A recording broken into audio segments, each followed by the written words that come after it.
Hello my dear student, cost account के आज के लेक्चर में मैं आपको reconciliation of cost account with financial account पढ़ाने जा रहा हूं। सबसे पहले मैं आपको इसकी मीनिंग बताने जा रहा हूं कि ये reconciliation of cost account with financial account क्या होता है। मैन्युफैक्चरिंग जो संस्थाएं होती हैं उनके द्वारा हिसाब किताब रखने के लिए दो टेक्निक यूज की जाती हैं। फर्स्ट, इंटीग्रेटेड अकाउंटिंग सिस्टम और सेकंड, सेपरेट अकाउंटिंग सिस्टम। सबसे पहले हम इंटीग्रेटेड अकाउंटिंग सिस्टम की बात करते हैं। जब मैन्युफैक्चरिंग संस्थाएं अपने फाइनेंशियल अकाउंट और कॉस्ट अकाउंट को एक साथ मेंटेन करती हैं और ये दोनों पद्धतियों को एक साथ रखती हैं तो उस पद्धति को हम इंटीग्रेटेड अकाउंटिंग सिस्टम यानी कि एकीकृत लेखा प्रणाली कहते हैं। Second, separate accounting system. जब मैन्युफैक्चरिंग संस्थाएं फाइनेंशियल अकाउंट और कॉस्ट अकाउंट दोनों को अलग अलग रखती हैं तो उसको हम सेपरेट अकाउंटिंग सिस्टम यानी कि पृथक लेखा प्रणाली के नाम से जानते हैं। मैन्युफैक्चरिंग संस्थाओं द्वारा जब दोनों पद्धतियों को प्रयोग किया जाता है तो दोनों के द्वारा प्रदर्शित किए जाने वाला लाभ अलग अलग होता है।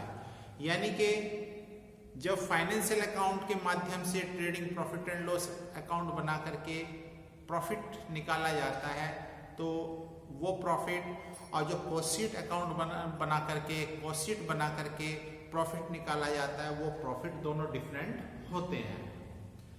अब जो संस्थाएं हैं ये दोनों प्रॉफिट अलग अलग क्यों हैं उनके कारणों को लेकर के एक स्टेटमेंट बनाती है जिसको हम reconciliation of cost account with financial account कहते हैं। इसको हम सामान्य शब्दों में ऐसे भी कह सकते हैं कि जब लागत लेखों के लाभ को वित्तीय लेखों के लाभ से मिलान करने के लिए एक विवरण पत्र बनाते हैं तो उस विवरण पत्र को हम लागत लेखों का वित्तीय लेखों से मिलान पत्र के नाम से जानते हैं। अब हम बात करते हैं ये जो मिलान पत्र है, रिकंसाइलेशन स्टेटमेंट है, इसको बनाने की आवश्यकता क्यों है, इसको क्यों बनाया जाता है, इसका रीजन क्या है। फर्स्टली, दोनों लेखों की शुद्धता ज्ञात करने के लिए दोनों लेखों द्वारा दर्शाए गए परिणामों का मिलान करना आवश्यक है। यानी कि दोनों लेखे अर्थात फाइनेंशियल अकाउंट और जो कॉस्ट अकाउंट है उनके द्वारा जो दर्शाए गए लाभ हैं उनकी शुद्धता ज्ञात करने के लिए इसका बनाया जाना आवश्यक है। सेकंड, दोनों लेखों का मिलान करने से दोनों लेखों के परिणामों में अंतर के कारणों का ज्ञान हो जाता है। जैसे कि अभी मैंने बताया है जो वित्तीय लेखे होते हैं उनका प्रॉफिट अलग शो होता है और जो कॉस्ट शीट होता है उसका प्रॉफिट अलग होता है, दोनों में डिफरेंट होता है। ठीक है, अब वो कौन से रीजन है जो दोनों परिणामों को, दोनों प्रॉफिट को अलग अलग कर रहे हैं। ठीक है, और उन्हीं परिणामों को ज्ञात करने के लिए स्टेटमेंट का बनाया जाना आवश्यक है। थर्ड, वित्तीय लेखा और लागत लेखा विभागों की गतिविधियों के बीच अच्छा सहयोग और समन्वय स्थापित हो जाता है। जो फाइनेंशियल अकाउंट से संबंधित डिपार्टमेंट है और जो लागत लेखों से संबंधित डिपार्टमेंट है उनमें अच्छा कोऑर्डिनेशन होता है जब हम इनको ये स्टेटमेंट तैयार करते हैं। अब बात करते हैं वो कौन से कारण हैं जिसके कारणों से वित्तीय लेखों का लाभ अलग आता है और कॉस्ट शीट का लाभ अलग आता है। Reason of difference between the result of cost account and financial account. सबसे पहले डिफरेंस इन ओवरहेड यानी कि खर्चे। कभी कभी वित्तीय लेखों में खर्चों की समंक कुछ और दर्शाए जाते हैं और लागत लेखों में समंक कुछ और दर्शाए जाते हैं। दोनों के अलग अलग होने के कारण उनके लाभों पे प्रभाव पड़ता है। Second, item excluded from cost account. कुछ आइटम्स, कुछ खर्चे या कुछ इनकम्स ऐसी होती हैं जिनको लागत लेखों में शामिल नहीं किया जाता। जैसे कि हम लेते हैं आइटम ऑफ एक्सपेंडिचर, ऐसे एक्सपेंडिचर जो कि हम लागत लेखों में नहीं दर्शाते, जैसे goodwill, preliminary expenses, discount right of, capital losses, interest on debenture, penalty etcetera. इनका लेखा केवल फाइनेंशियल अकाउंट्स में किया जाता है, कॉस्ट अकाउंट में नहीं। Second, item of income. कुछ ऐसी इनकम होती है जिसको फाइनेंशियल अकाउंट में तो शो किया जाता है परंतु कॉस्ट अकाउंट में शो नहीं किया जाता, जिसका सीधा सीधा परिणाम ये होता है कि दोनों बुक्स के जो प्रॉफिट हैं वो अलग अलग शो होते हैं।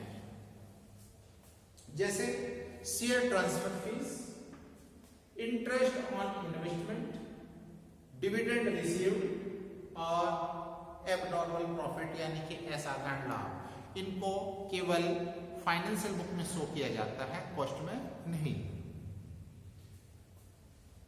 Third, item excluded from financial book. कुछ आइटमें इस तरीके की होती हैं जिनको फाइनेंशियल वित्तीय पुस्तकों में सम्मिलित नहीं किया जाता। Fourth, difference in valuation of stock. जो संस्थाओं का स्टॉक है वो अलग अलग होता है, क्योंकि स्टॉक निकालने की विभिन्न पद्धतियां होती हैं। हो सकता है कि फाइनेंशियल अकाउंट का स्टॉक निकालने के लिए लिफो मेथड यूज किया जाए और क्लोजिंग स्टॉक कैलकुलेट करने के लिए जो लागत लेखे हैं उसमें फीफो मेथड यूज किया जाए, जिसके सीधा सीधा परिणाम दोनों का स्टॉक अलग अलग होगा, जिसका सीधा प्रभाव संस्था के लाभों पर पड़ता है। Next, difference in method of charging depreciation, यानी कि जो ह्रास लगाने की पद्धतियां हैं, हो सकता है कि दोनों पुस्तकों में अलग अलग हो। इसके बाद हम बात करते हैं कि ये जो विवरण पत्र है, रिकंसिलिएशन स्टेटमेंट है, इसके बनाने का फॉर्मेट क्या होगा और इसको किस प्रकार से तैयार किया जाता है। अब हम इसी पे डिस्कस कर रहे हैं। रिकंसिलिएशन स्टेटमेंट एज ऑन, यानी कि जिस तिथि को रिकंसिलिएशन स्टेटमेंट तैयार किया जाएगा उसको यहाँ पर शो कर देंगे, 31 मार्च, 31 दिसंबर, जो भी हो। इसके बाद हम लोग सबसे पहले कॉस्ट अकाउंट को बेस बना करके चल रहे हैं। एक हमारी कॉस्ट अकाउंट है और दूसरा होता है फाइनेंशियल अकाउंट। सबसे पहले profit as per cost account, वो प्रॉफिट जो कि कॉस्ट अकाउंट में शो हो रहा है उसको बेस बनाएंगे। इसको हम लोग सेकंड कॉलम में शो करेंगे और इसमें ऐड करते हैं उन आइटमों को, जैसे expenses overcharged in cost account. Dear student, जैसे कि मैंने बताया कि सबसे पहले हमने यहाँ पे बेस बनाया है profit as per cost account, तो हमें उन खर्चों पे ध्यान देना है जो खर्चे कॉस्ट अकाउंट में ज्यादा चार्ज किए गए हैं, यानी कि कॉस्ट अकाउंट में ज्यादा लिखा है उनको और फाइनेंशियल अकाउंट में कम। जैसे मैं अपनी तरफ से